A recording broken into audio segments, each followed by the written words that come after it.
भूतिया पेड़ की कहानी। रौनकपुर नाम के एक शहर में राजा रौनक सिंह का राज हुआ करता था।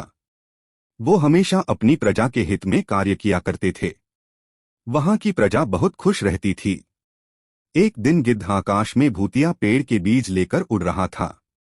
जैसे ही गिद्ध रौनकपुर पहुंचा तो उसके मुंह से एकदम बीज रौनकपुर के बीचों बीच गिर गया। बीज भूतिया था, इसलिए अगले ही दिन वो पौधा बन गया। वहां के स्थानीय निवासियों ने जब पौधे को देखा तो हैरान रह गए, क्योंकि पौधे का रंग काला था। बाद में लोगों ने आपस में चर्चा की और यह समझा कि खेत में उगने वाला कोई घासपात या वनस्पति होगी। दूसरे दिन वो पौधा काफी बड़ा हो गया।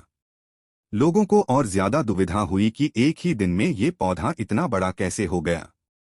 होते होते वो पौधा तीसरे दिन पेड़ बन गया। समय बिता और लोग भी तेजी से बढ़ने वाले पौधे के बारे में सोच सोचकर परेशान हो रहे थे। वो इस मामले को राजा के पास लेकर गए।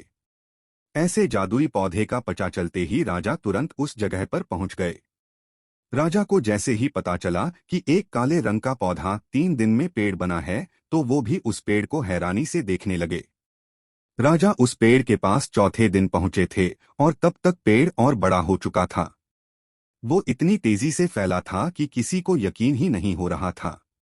राजा समझ गए थे कि का रंग काला है, इसमें जरूर कुछ जादू टोना होगा।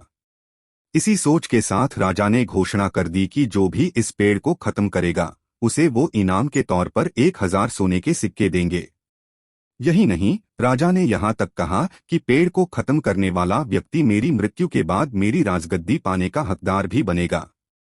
इतनी बड़ी घोषणा सुनने के बाद हर कोई पेड़ खत्म करने के लिए अपना दिमाग लगाने लगा। राजा के सारे चतुर मंत्रियों ने भी तरकीब लगाई, लेकिन पेड़ को कोई भी नष्ट नहीं कर पाया। किसी ने पेड़ के आसपास आग लगवाई तो एक मंत्री ने उस भूतिया पेड़ को हाथियों तक से खिंचवाया, लेकिन पेड़ को कुछ भी न हुआ।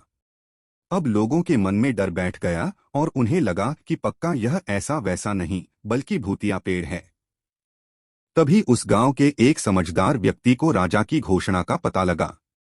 जानकारी मिलते ही वह अपने गुरु के पास भूतिया पेड़ से जुड़े रहस्य को जानने के लिए पहुंच गया।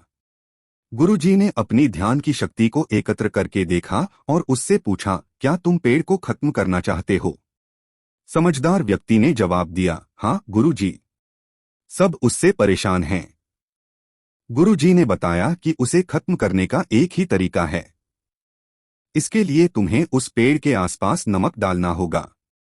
इस तरकीब के बारे में जानते ही वो व्यक्ति तेजी से राजा के पास गया और कहा कि इस पेड़ के आसपास आपको नमक डलवाना होगा। ऐसा करने पर ही यह पेड़ खत्म होगा। राजा ने अपने सैनिकों को ठीक ऐसा ही करने को कहा। सैनिकों ने मिलकर पेड़ के चारों ओर खूब सारा नमक डाल दिया। नमक डालने के एक दिन बाद ही पेड़ का आकार कुछ कम हुआ। होते होते 5वें दिन तक पेड़ एकदम छोटा हो गया। उसके बाद गलकर वो गायब ही हो गया। उस व्यक्ति की तरकीब काम कर गई और राजा ने खुश होकर उसे इनाम की 1000 सोने की मोहर पहले दी।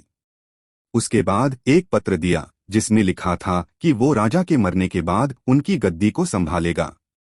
वो समझदार व्यक्ति खुश होकर अपने घर चला गया। कहानी से सीख, ऐसी कोई मुसीबत नहीं होती जिसका समाधान न किया जा सके। जरूरत है तो बस धैर्य और समझदारी की।